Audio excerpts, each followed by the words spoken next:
రాష్ట్రంలో Republican party of ఇండియాను బలోపేతం చేయాలని పార్టీ జాతీయ ప్రధాన కార్యదర్శి మోహన్ లాల్ పాటిల్ కోరారు.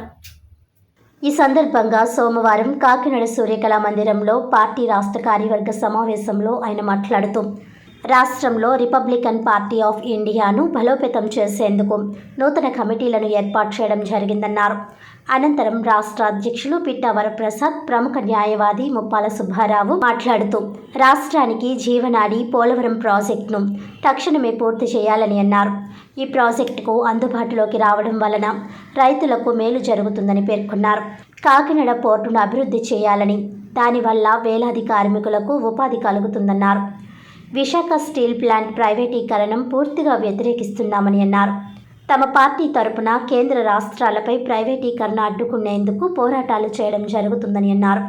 పార్టీ బలోపేతానికి కృషి చేయడం జరుగుతుందన్నారు. రాష్ట్రంలో దళితులు, మహిళలపై అత్యాచారాలు పెరిగాయని ఆరోపించారు. దళితుడైన డ్రైవర్ వీధి సుబ్రహ్మణ్యాన్ని హత్య చేసి డోర్ డెలివరీ చేయడం జరిగిందన్నారు. దీనిపై ఎన్నో పోరాటాలు చేయడం జరిగిందని, నిందితుడిపై కఠిన చర్యలు తీసుకోవాలని డిమాండ్ చేశారు.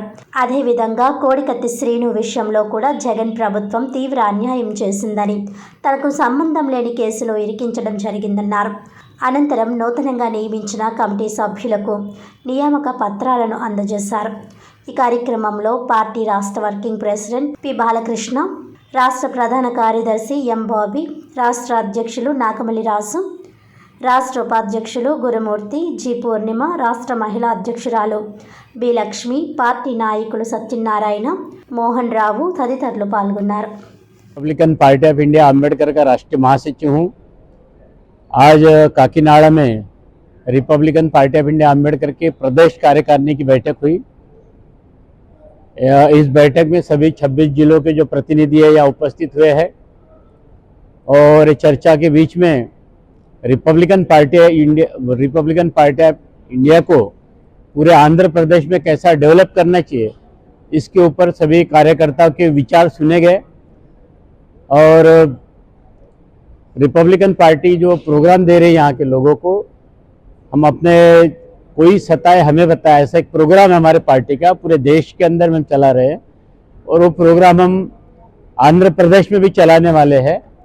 और डॉक्टर बाबा साहब अम्बेडकर की जो रिपब्लिकन थॉट्स है, जो विचारधारा है, उसको पूरे सभी आंध्र प्रदेश के सामान्य जनता, किसी भी जाति धर्म के लोगों तक वो विचारधारा कैसी पहुंचा जाए, इसलिए हम लोग उसके लिए कार्य कर रहे हैं और संगठन अधिक मजबूत हमको करना है।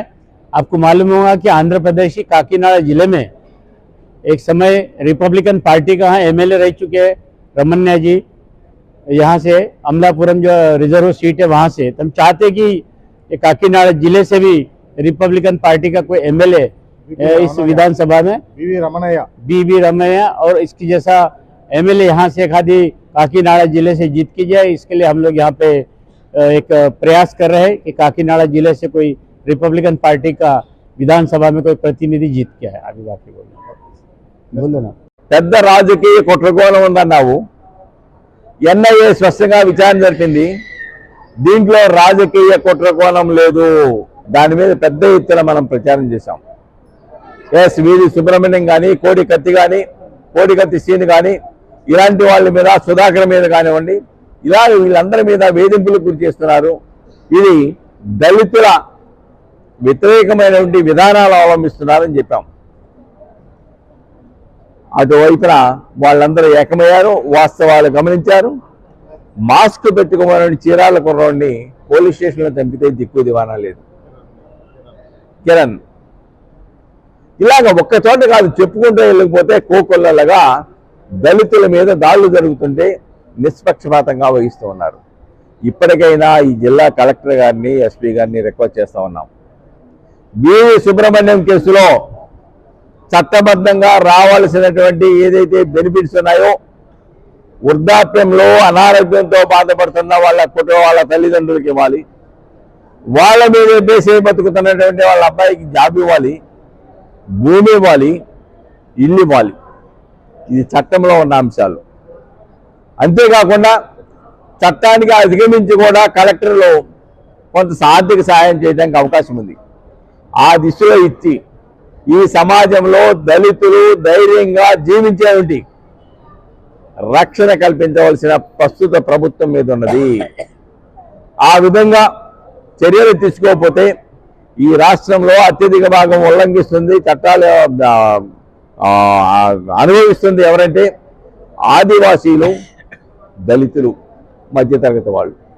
ఈ రోజున మీరు రాజమండ్రి సెంటర్ దగ్గరికి వెళ్ళి చూడండి, దాంట్లో ఉందెవరు? అందరూ పేద, మధ్యతరగతి, దళిత ప్రజానీకం జైల్లో మగ్గిపోతా ఉన్నారు. కానీ కోట్లాది రూపాయలు ఆర్థిక నేరాలకు పాల్పడిన వ్యక్తులు, ఈ వ్యవస్థని చిన్నాభిన్నం చేయడానికి ఆర్థిక ఉగ్రవాదంలో భాగస్వాములైన వాళ్ళు ఈ రోజున స్వేచ్ఛగా తిరుగుతున్నారు, ఫ్లైట్ల మీద తిరుగుతున్నారు, దర్జాగా ఏసీ రూముల్లో కూర్చుంటున్నారు. ఈ రోజున దాంట్లో వివక్ష తీసుకురావటం, ఇబ్బంది పెడతాం, అందరికి అందట్లేదని జరుగుతుంది. ఎంత కొట్టుకున్నా రిజర్వేషన్ అయ్యండి చిన్న గోచని పంచుకోవడానికి దెబ్బలాడుకుంటున్నాము నా ఉద్దేశం.